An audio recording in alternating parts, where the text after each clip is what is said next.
Bienvenue au Bulletin des régions, une émission réalisée grâce à la collaboration de 20 télévisions communautaires autonomes associées à Cogeco. Au sommaire, pour vous, cette semaine, à Mont-Tremblant, on a profité de la semaine des tout-petits pour inaugurer le nouveau pavillon Tournesol. À Baie-Saint-Paul, les impacts des inondations du 1er mai se font toujours sentir. À l'Assomption et la Valtrie, un partenariat pour la construction d'un complexe aquatique intérieur. À Sainte-Sophie-des-Laurentides, un cimetière écoforestier numérique pour un repos éternel, la forêt de la seconde vie. À Amqui, la campagne Opération Enfant Soleil remporte un franc succès avec 125 boîtes cadeaux qui seront expédiées à des enfants des 4 continents. À Grondines, un spectacle bénéfice au profit du dépanneur communautaire Le Pop Café. À Montjoly, un salon mythicien des rencontres interculturelles. Mais pour commencer cette émission, rendons-nous d'abord à Chandler, où 13 entreprises touristiques de la MRC du Rocher-Percé ont reçu du soutien financier de la part de Développement économique Canada. Un reportage de Jean-Denis Laperrière.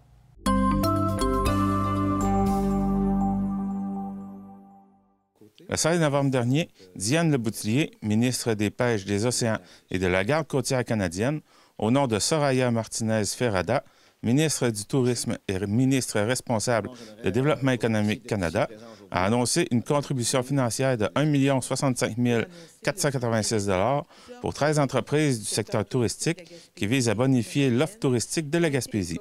Ce fonds avait été mis en place en 2021 pour aider le secteur touristique à cause de la pandémie de COVID. Diane Leboutillier nous en dit plus. C'est un fonds d'aide qui a été mis en place il y a 2 ans passés pour aider les entreprises touristiques à continuer de se positionner malgré la COVID. Donc, les projets qui ont été annoncés aujourd'hui dans la MRC de Rocher-Percé aux îles de la Madeleine, on parle d'un montant de plus d'1 million de dollars pour 13 entreprises qui ont déposé 16 projets. Puis c'est des argents non remboursables qui sont alloués là, aux entreprises. Mais il faut quand même continuer d'investir auprès des promoteurs pour développer l'offre touristique, parce que là, le tourisme international a recommencé à voyager, puis on veut avoir des gens de l'extérieur aussi qui viennent chez nous, soit des gens des États-Unis, de la France, de l'Europe, puis du reste du Canada. Donc, il faut avoir une offre touristique qui est intéressante, puis de pouvoir après aussi être prêt à loger ce tourisme-là qui, lui, est habitué à voyager. Donc,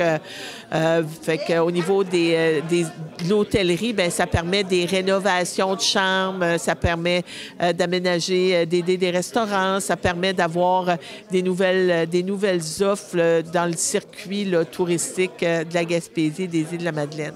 3 entreprises dans la MRC du Rocher-Percé ont bénéficié de cette aide, soit Folie Boréale et Rio-Hôtel de Percé qui ont reçu 100 000 $ chacun, et Motel Fraser qui a reçu 57 700 $. Ils nous expliquent à quoi leur a servi cette aide. Cet argent-là nous a permis, dans le fond, de payer une bonne partie de notre parcours dans les arbres. Nous, on a des structures aériennes en forêt. Puis ce soutien-là nous a permis de payer un bon montant de la facture. Nous, on a fait affaire avec une firme française, aller chercher une expertise européenne. Et notre ligne de vie, c'est une ligne de vie en continu qu'on appelle. C'est ce qui fait que c'est hyper sécuritaire. Les gens ne peuvent pas se décrocher. C'est ça qui nous permet d'opérer l'hiver. Les mousquetons ne peuvent pas geler ouvert.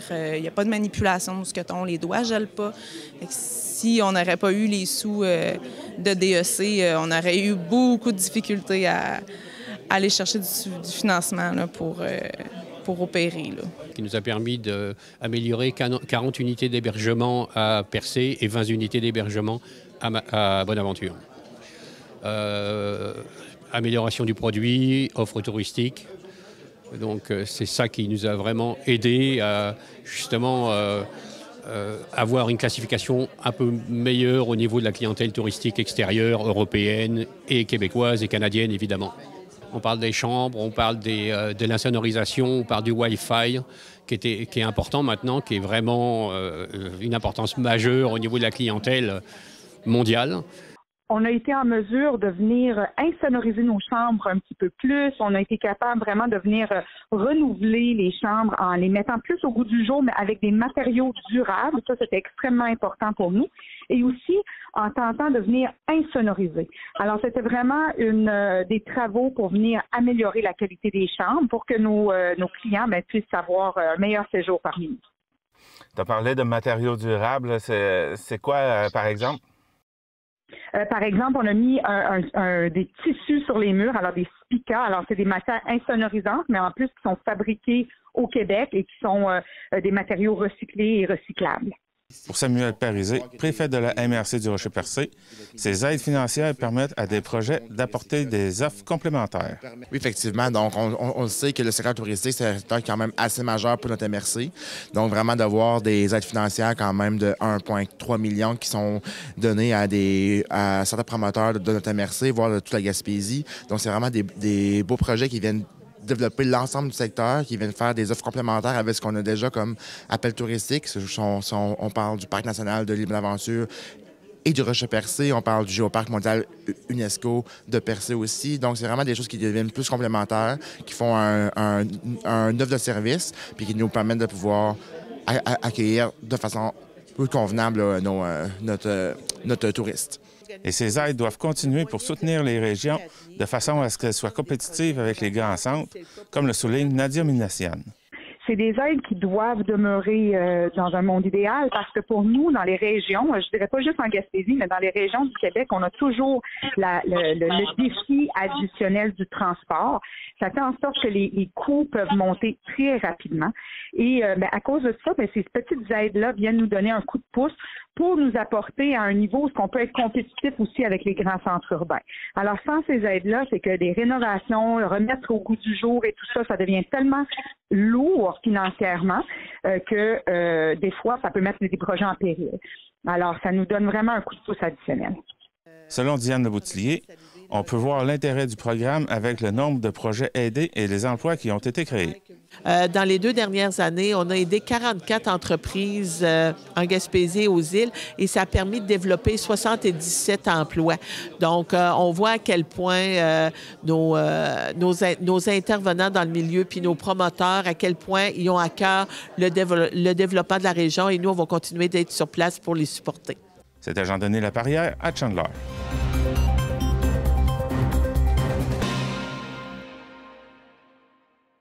Rendons-nous maintenant à Mont-Tremblant, où Vincent Orlana-Pépin de TVCL était à l'inauguration du pavillon Tournesol, un investissement de 13 millions de dollars.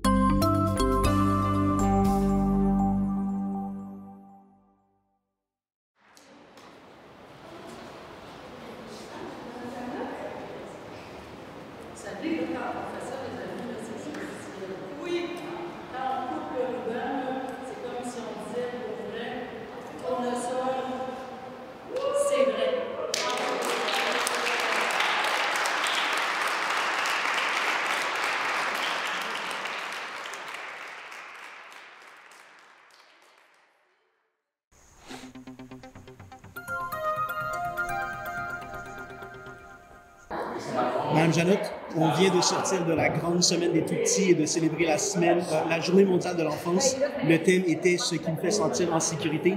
Dans cette optique-là, parlez-moi de l'importance d'offrir des installations de la sorte sécuritaire à des jeunes enfants. Tellement heureuse la question. C'est un must, excusez-moi l'anglicisme, mais c'est tellement important d'avoir des bonnes infrastructures pour nos jeunes. Et puis ce matin, on a inauguré un super gymnase pour le pavillon ici à l'école primaire de Mont-Tremblant. Et puis c'est une fierté, comme députée locale, de voir la concrétisation de ce gymnase. Pourquoi? Parce que ce sont nos jeunes élèves qui vont en profiter. Puis on sait à quel point l'activité physique favorise la concentration aussi en classe. Donc c'est vraiment un atout majeur pour nos jeunes, puis pour aussi nos enseignants qui travaillent dans ces environnements. Donc, c'est motivant, là, vraiment pour eux tous. Oui, c'est ça. Vous avez dit que les enfants vont en profiter, mais il ne faut pas oublier de mentionner que les enseignants également vont en profiter ils vont profiter d'installations à la fine pointe pour pouvoir offrir les meilleurs services et la meilleure éducation possible aux jeunes. C'est exactement ça. C'est nos jeunes, c'est pas motivant quand tu travailles, quand tu t'en viens faire une partie de volleyball ou de basketball avec de vieuses infrastructures où il n'y a pas de fenêtre, où il n'y a pas de plafond, où il n'y a pas d'aération. Mais là, non seulement pour nos jeunes, mais pour nos professeurs. Vous avez raison de le souligner. C'est important. Nos professeurs, ce sont eux les bâtisseurs. Ce sont grâce à nos professeurs que nos jeunes s'émancipent. Donc, c'est une grande fierté. Encore une fois, notre gouvernement a investi 13 millions de dollars dans cette nouvelle structure. Donc, vraiment heureuse ce matin là, d'avoir pu participer à cette inauguration officielle. C'est vraiment des locaux et un gymnase et un édifice fantastique. Merci beaucoup, Mme Janotte. Merci à vous. Bonne journée.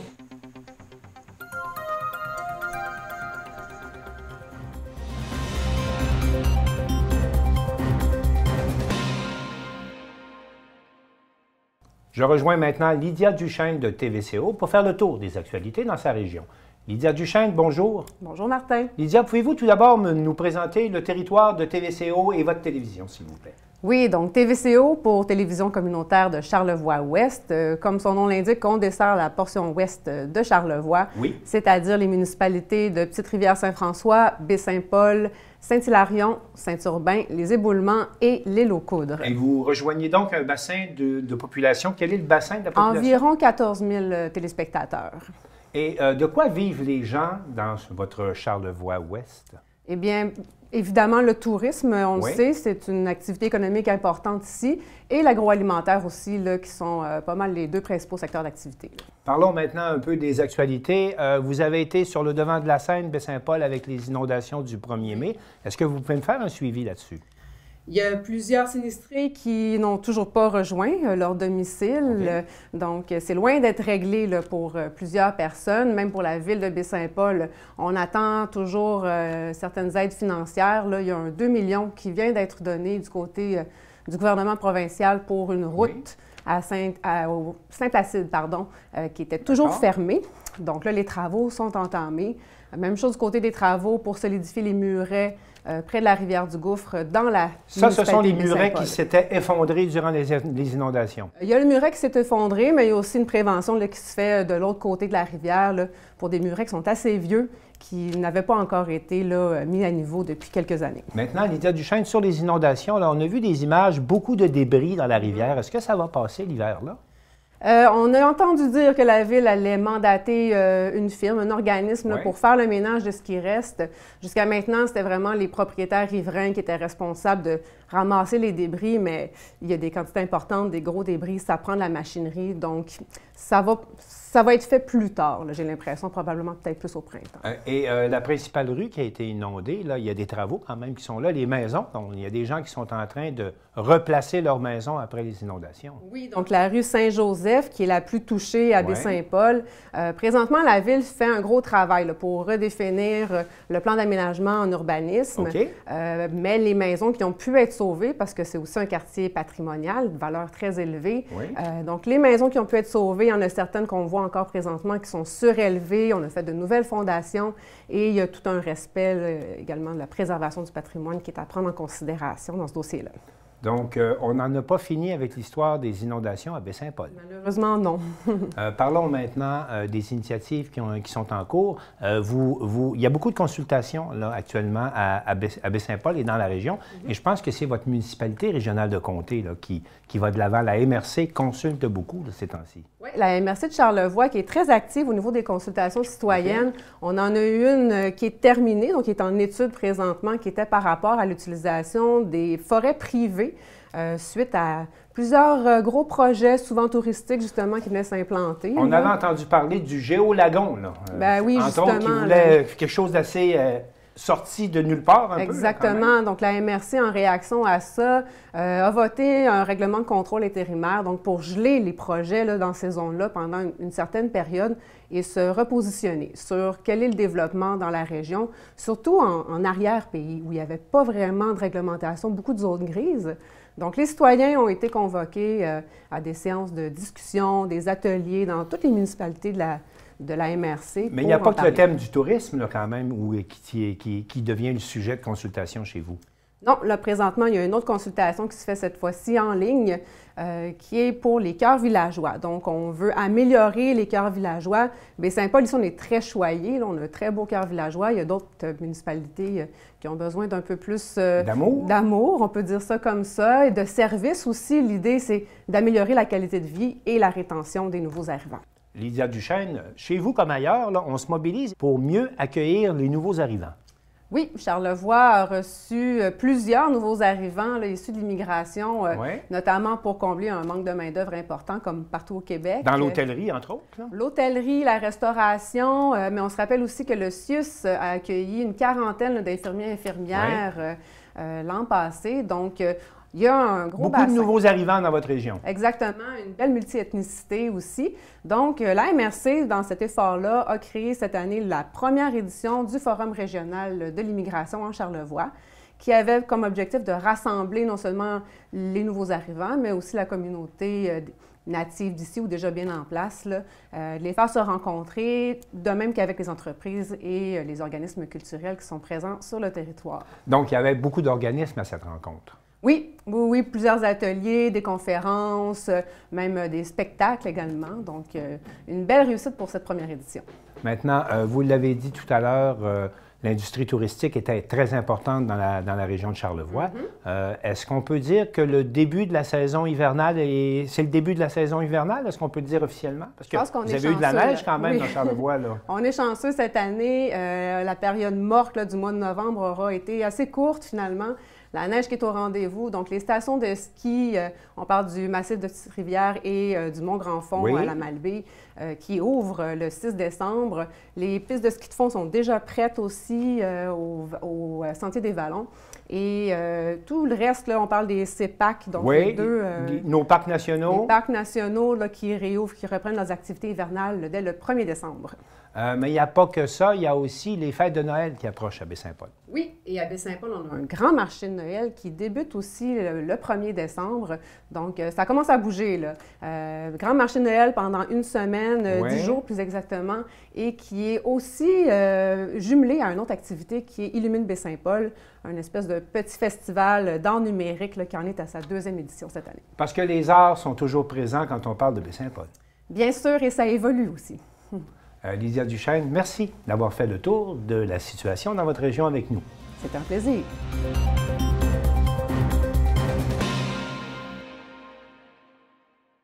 Daniel Yvon de CTRB-TV nous a préparé un reportage où 2 municipalités distantes de 15 km et n'appartenant pas à la même MRC se sont pourtant unies pour créer un centre aquatique intérieur.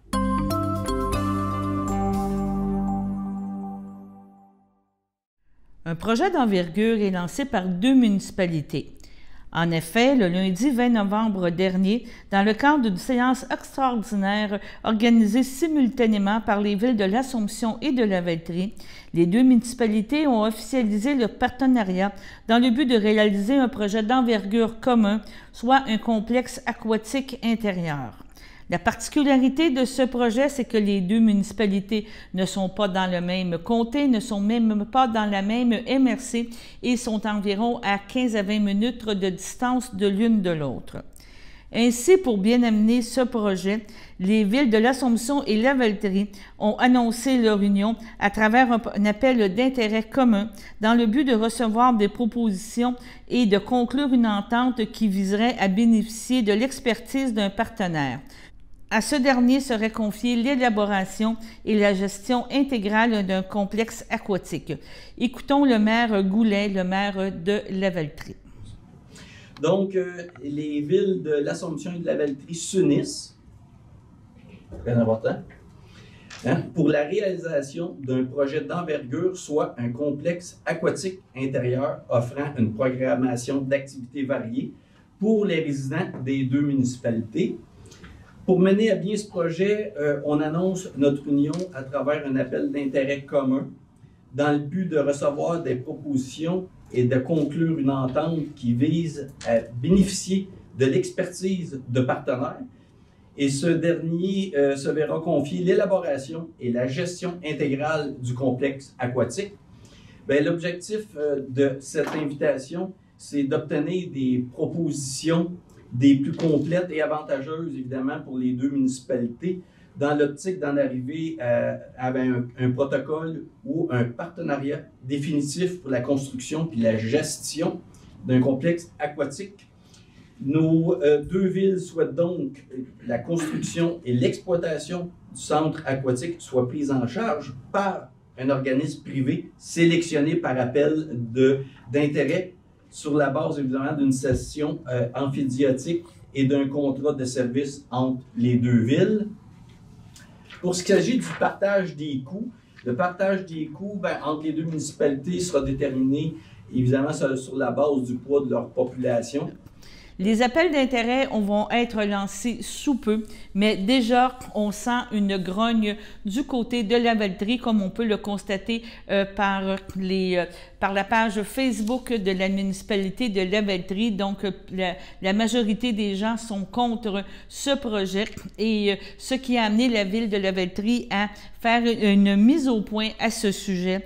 Tant que nous n'aurons pas reçu de propositions complètes incluant les coûts, tant que nous n'aurons pas évalué l'impact sur le compte de taxes des citoyens, tant que nous n'aurons pas effectué des consultations auprès de la population, tant que nous n'aurons pas une réponse majoritairement positive des citoyens dans le cadre de consultations. Par contre, du côté de l'Assomption, les citoyens se réjouissent d'avoir une telle infrastructure dans leur municipalité. Ce sera donc un sujet d'importance dans les prochaines semaines, un dossier à suivre en 2024. Et notons entre autres que les deux villes, comme mentionné au début, se situent à environ 20 minutes de route de l'une de l'autre.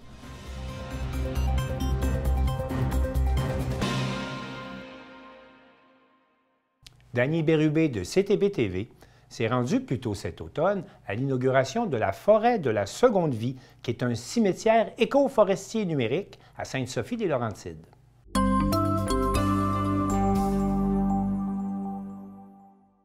Cette semaine, j'aimerais vous faire découvrir un tout nouveau concept qui vient juste de voir le jour. Un cimetière écologique qui se veut tourner vers l'avenir en utilisant une application numérique. C'est assez particulier et je vous dirais fort intéressant. Ce cimetière s'appelle la Forêt de la Seconde Vie et il est situé à Sainte-Sophie dans les Laurentides. La semaine dernière, j'ai assisté à leur ouverture de ce nouveau cimetière et les deux propriétaires, Guillaume Marcoux et Richie Darèche, nous expliquent d'où leur est venue cette idée-là. Bienvenue, bienvenue à tous. Merci de vous être déplacés avec toute cette température qui change constamment. Bienvenue au tout premier cimetière éco-forestier, la Forêt de la Seconde Vie. J'ai l'honneur de vous présenter les cofondateurs, les innovateurs de la Forêt de la Seconde Vie, Richie Darèche et Guillaume Marcoux. J'aimerais inviter Richie et Guillaume à nous parler du concept, de leur motivation puis des attraits qu'on peut retrouver sur le site. Donc, sans rentrer dans le détail, parce que ce qu'on se rend compte, c'est qu'on peut vous en parler pendant combien d'heures, mais on a beaucoup de choses à faire aujourd'hui, puis je vous invite à aller visiter dans le site internet forêtlasegondevie.com, tous les détails s'y trouvent, et même plus. Essentiellement, Forêt de la Seconde Vie, bon, ben, c'est une nouvelle proposition qu'on envoie ici dans l'univers, surtout pour les Québécois, une nouvelle alternative aux cimetières plutôt conventionnels. Qu'est-ce qui est aussi très important, puis pour moi, je le soulève dans toutes les entrevues qu'on a, c'est le legs générationnel qui est hyper important pour moi. Comment dire, Pierre tombale, ça dit certaines choses. Définitivement, d'une personne à l'autre, ça a une différente représentation. Mais la technologie qui est associée ici avec la croissance d'un arbre, ça fait en sorte que ça perdure. Le legs entre les générations, la connaissance, les souvenirs, les mémoires, les photos, les recettes de famille, les beaux moments vont demeurer dans la réalité augmentée. Ce qu'on accouche en fait aujourd'hui, c'est littéralement c'est une première mondiale quand on parle d'un cimetière qui est 100% axé sur la création et la préservation de nouvelles forêts. C'est un modèle d'affaires qui est totalement sensé. Donc, on sait que l'écologie actuellement tire de la patte. Puis là, de voir que nous, on va réussir à créer de nouvelles forêts grâce à la participation aussi de tous et chacun. Voulant en apprendre davantage sur ce concept, eh bien, j'ai demandé un peu plus d'explications à Guillaume Marcoux. Pouvez-vous nous expliquer globalement qu'est-ce que c'est la forêt de la seconde vie? Oui, globalement, ça va être difficile, mais je vais faire mon possible. En fait, c'est un domaine, c'est un sanctuaire de 2,5 millions de pieds carrés sur un ancien terrain de golf qui a été artificialisé. Et notre but ici est de reboiser la totalité de ce qui avait été artificialisé à l'époque en créant des nouvelles zones forestières. Dans chacune de ces nouvelles zones forestières-là, il y a le choix de 5 essences. Donc, 5 x 5, il y a 25 essences au total qui sont offertes au public. 25 essences d'arbres? Essences d'arbres, principalement, okay. Définitivement.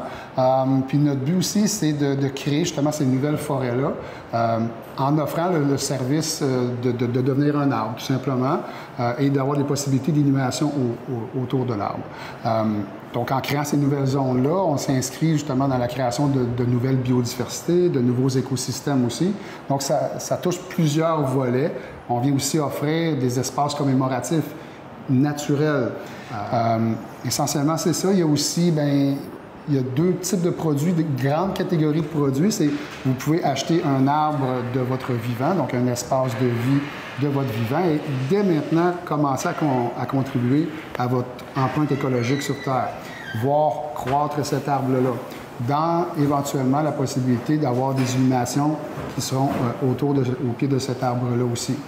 Il y a tout le volet commémoratif aussi, donc il y a un paquet de sous-produits qui sont offerts pour des gens qui ont déjà des cendres à la maison, de gens qui sont décédés. Il y a aussi des produits pour les animaux de compagnie, où est-ce qu'ils peuvent aussi s'inhumer au pied de l'arbre, où il y aura une prairie fleurie aussi qui sera réalisée, où est-ce que les cendres de votre animal de compagnie pourront être épandues dans une prairie de biodiversité qu'on appelle, avec des graines de fleurs, puis comme ça, vous contribuez aussi à alimenter cet écosystème-là qui est au sein du site.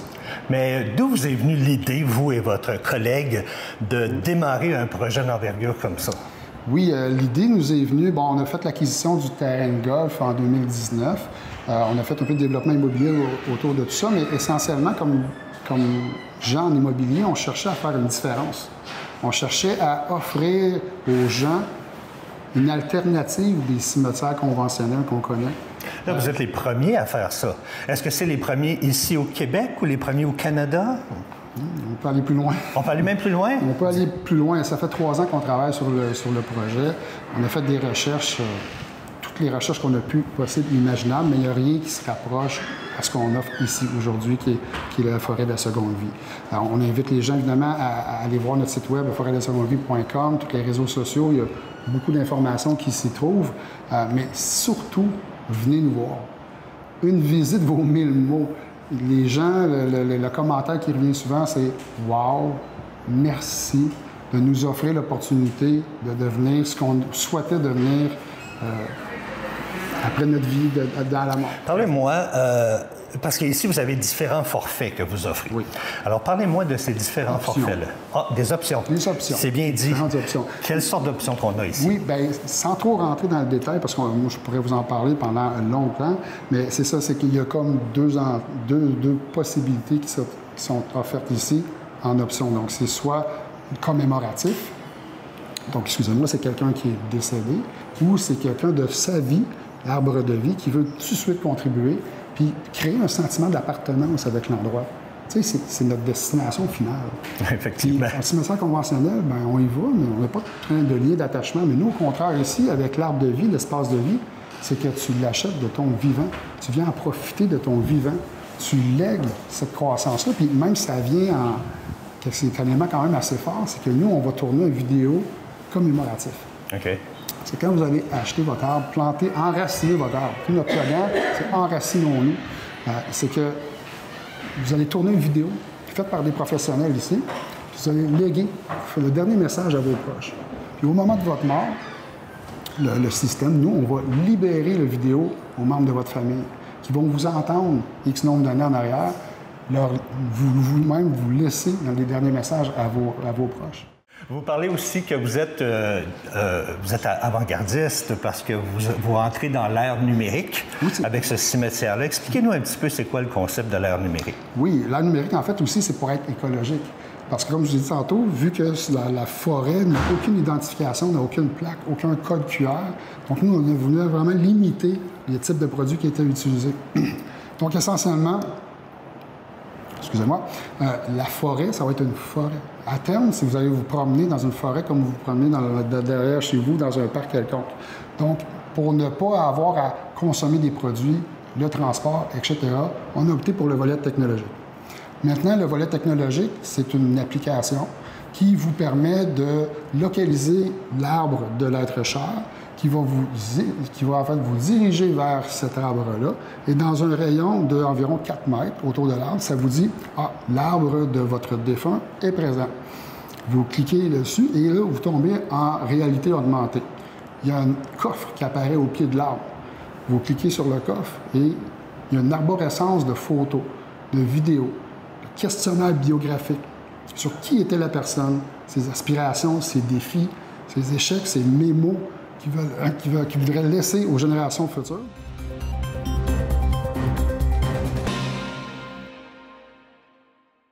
Marc Baudouin de la télévision de la Matapédia nous rapporte que grâce à l'opération Enfant Noël, 125 boîtes cadeaux confectionnées à Amqui seront distribuées aux 4 coins du globe.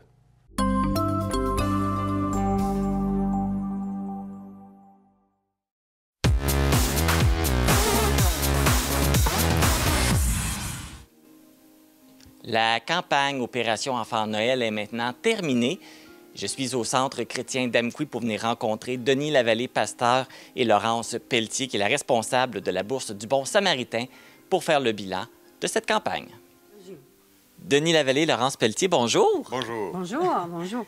On s'était vu il y a environ 2 mois pour le lancement de Opération Enfant Noël. Là, on se revoit aujourd'hui pour faire le bilan de cette campagne-là. Comment ça s'est passé les 2 derniers mois? Très, très bien. Très bien. Vous voyez comme ce que je tiens dans mes mains. Par ici, ils ont fait un petit toutou.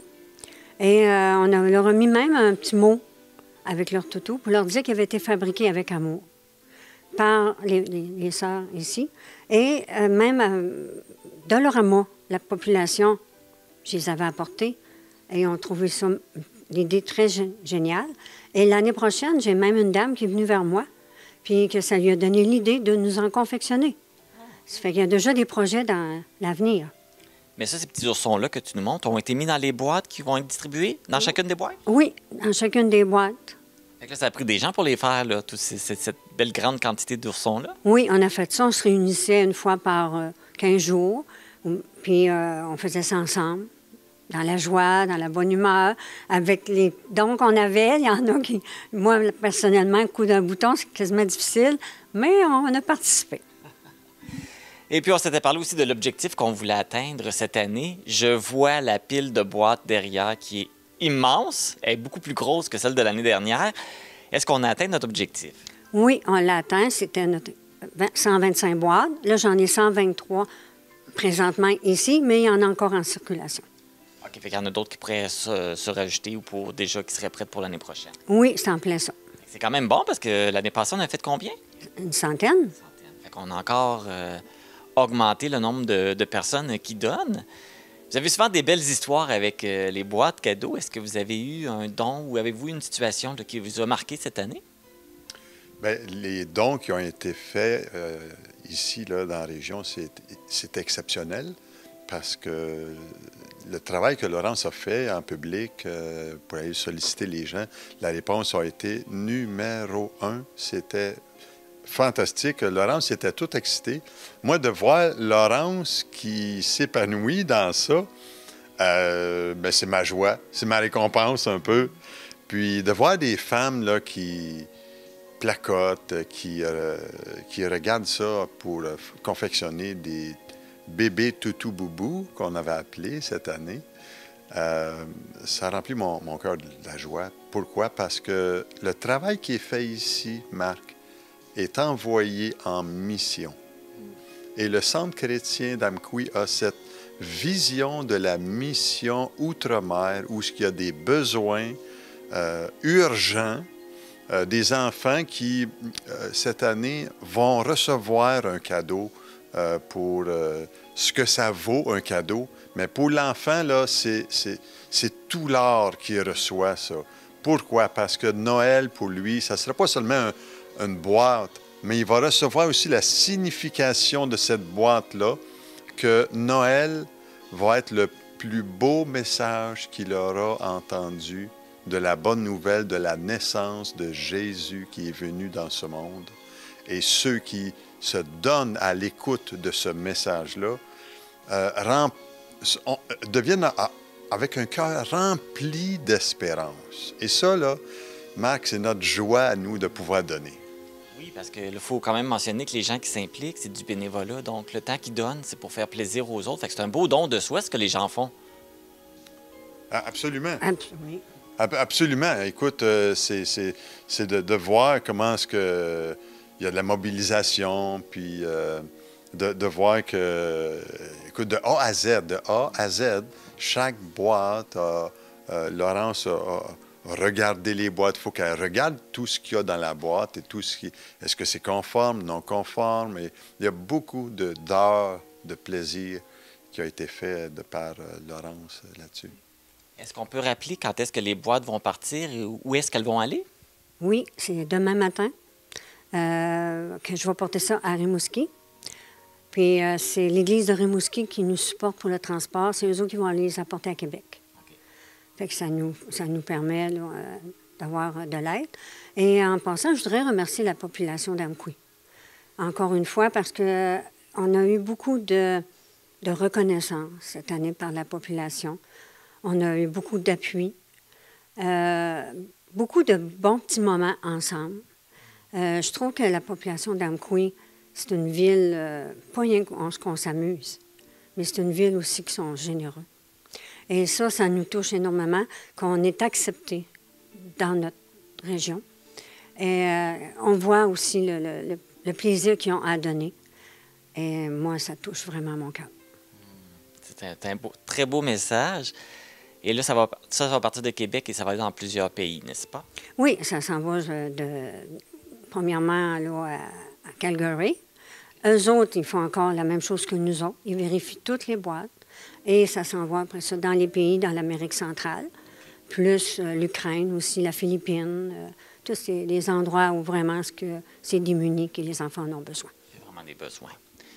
Merci à tous ceux qui ont contribué à faire de cette édition 2023 d'Opération Enfant Noël un succès et qui vont contribuer à transmettre la joie et l'espoir chez les enfants vivant dans des situations difficiles partout dans le monde.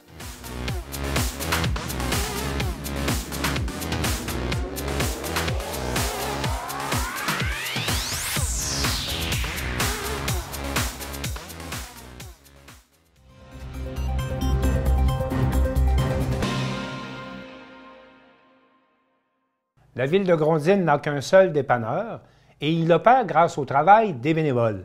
Ces bénévoles ont besoin de soutien et c'est pourquoi on avait organisé un concert bénéfice auquel Charles Laviolette de CJSR a assisté.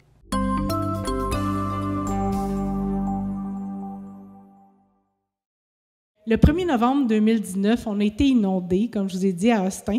Puis à ce moment-là, c'était dans la savonnerie. Bon, on a perdu beaucoup d'inventaire. C'est au Centre des Roches de Grondines que s'est produite Marie-Ève Lejour, fondatrice de la savonnerie des Diligences, avec en première partie le groupe Cabouche.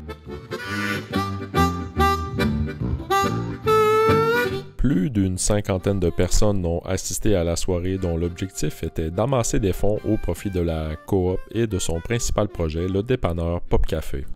Un souper-spectacle, un spectacle d'humour, on va dire ça comme ça, mais en fait plutôt un grand témoignage de résilience et de courage, je dirais. On avait invité une femme d'affaires exceptionnelle qui est venue partager ses expériences de femme d'affaires, ses expériences d'humaine à travers tout ça.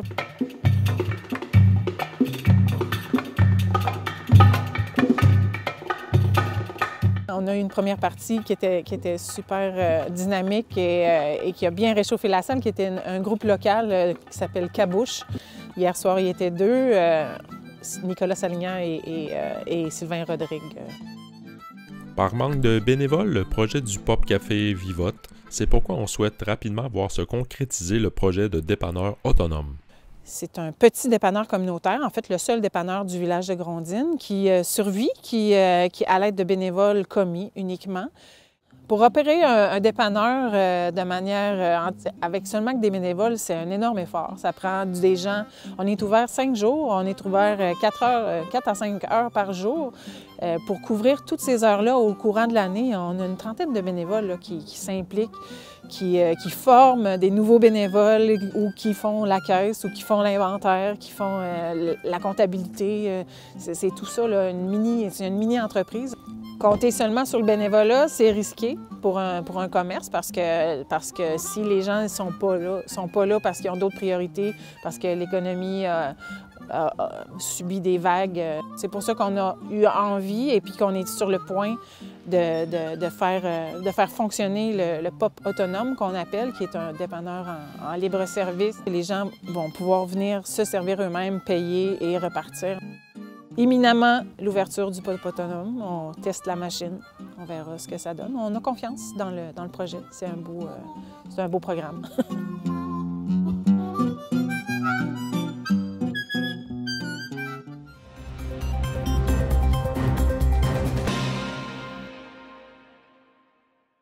Marc Després de TV Métis s'entretient avec Lévin Stellengepi, originaire du Cameroun, à l'occasion du Salon mythicien des rencontres interculturelles qui se déroulait à Amkoui.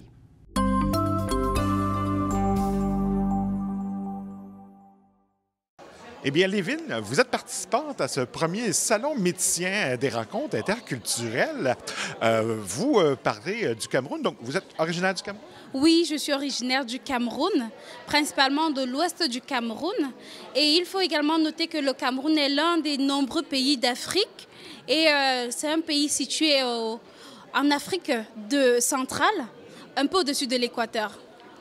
Et le Cameroun est un très vaste pays, avec une population diversifiée, une identité culturelle remarquable, une diversité culturelle remarquable également, avec des sites culturels, touristiques remarquables, pittoresques, que je vous donnerai de voir si vous avez l'occasion de vous y rendre. Et à ce moment-là, donc, pour vous, c'est important, donc, un salon de ce style-là?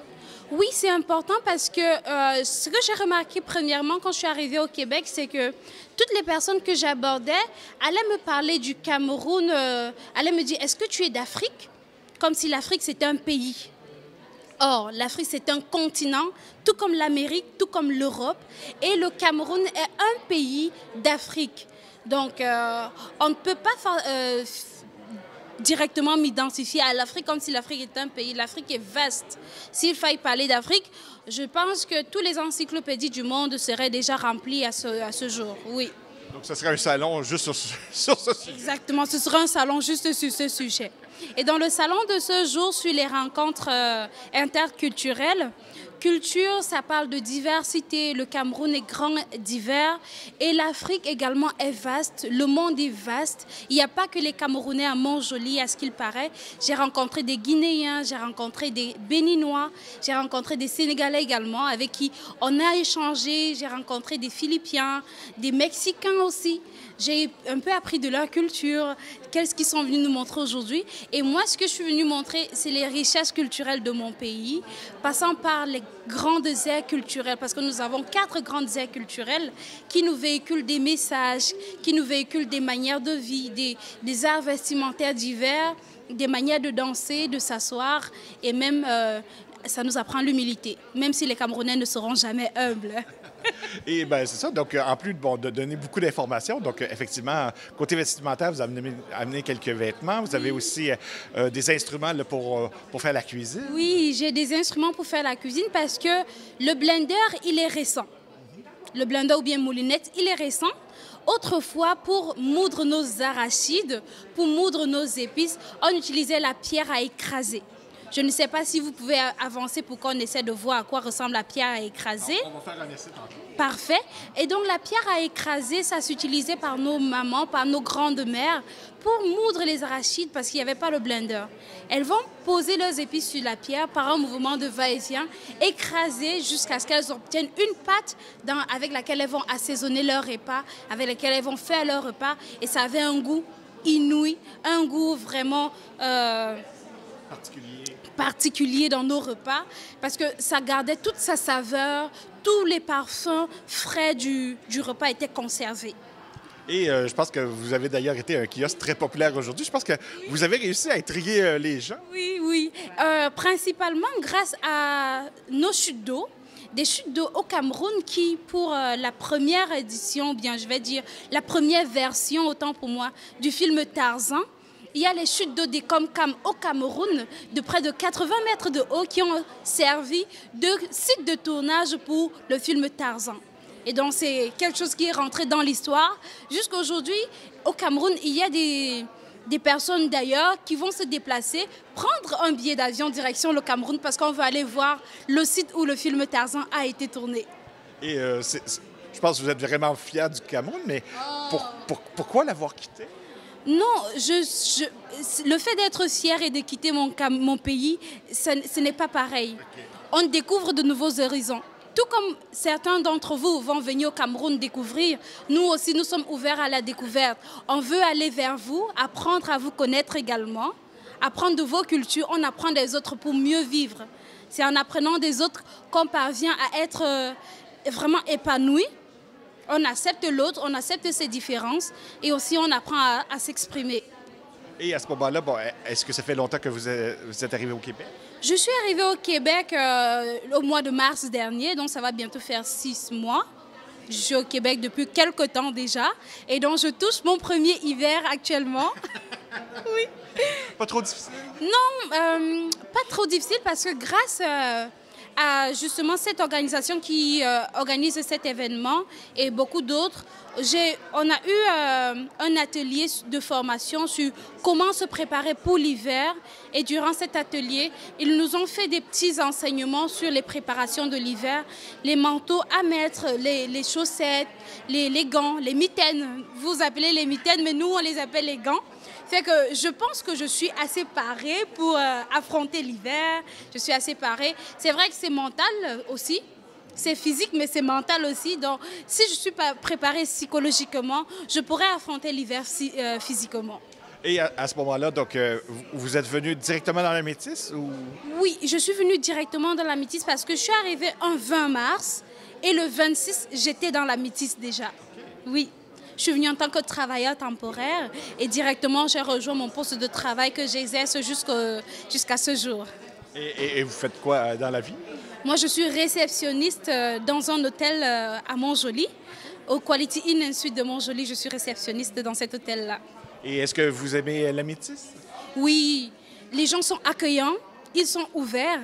Ils veulent apprendre des autres et c'est tout un autre honneur de voir comment ils sont accueillants parce que ça aurait été frustrant d'arriver et de voir que les gens vous lancent des regards par-ci, par-là. Ça aurait été frustrant, mais non. Ils sourient quand ils nous voient, ils nous saluent et on ne demandait que ça. Et je pense qu'effectivement, vous avez eu un beau coup de cœur là, pour le coin. J'ai eu un coup de cœur. J'ai eu du plaisir à partager ma culture aux autres parce qu'ils voulaient vraiment apprendre et ils ressortaient toujours avec un grand sourire. Fait que c'est vraiment ce que je voulais pour aujourd'hui et je pense avoir atteint les objectifs. Et à ce moment-là, que pensez-vous? Vous avez côtoyé Elisabeth Dupont à ce moment-là et son travail. Donc, pour vous, c'est important d'avoir une ressource de ce style-là en région? C'est plus qu'important parce que grâce à elle, les autres nationalités africaines qui étaient au Québec, j'ai pu les rencontrer. Au pire, je serais restée chez moi, j'aurais allé à mon travail.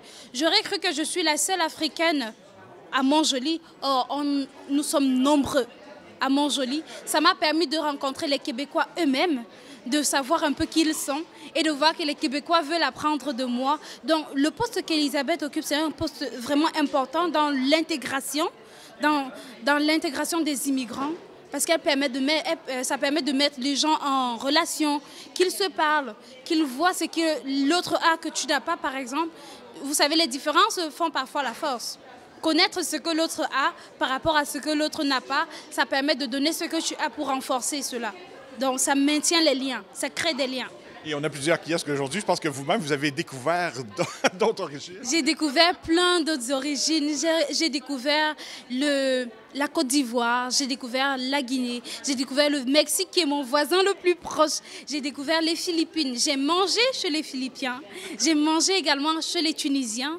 Et c'était vraiment magnifique.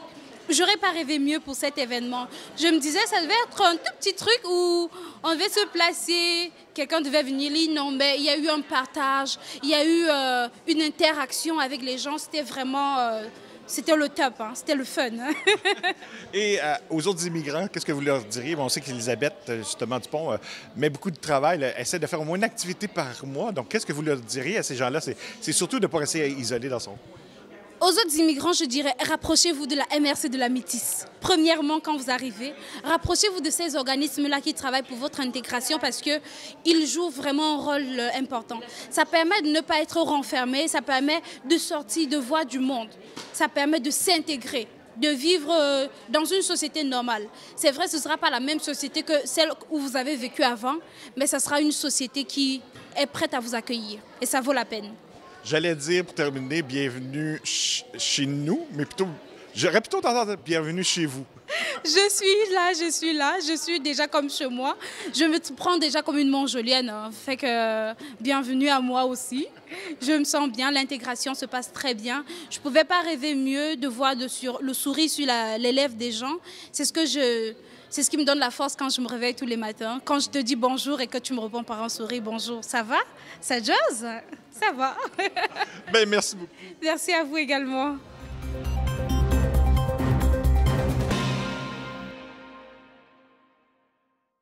C'est tout pour le bulletin des régions cette semaine. J'espère que cela vous a plu.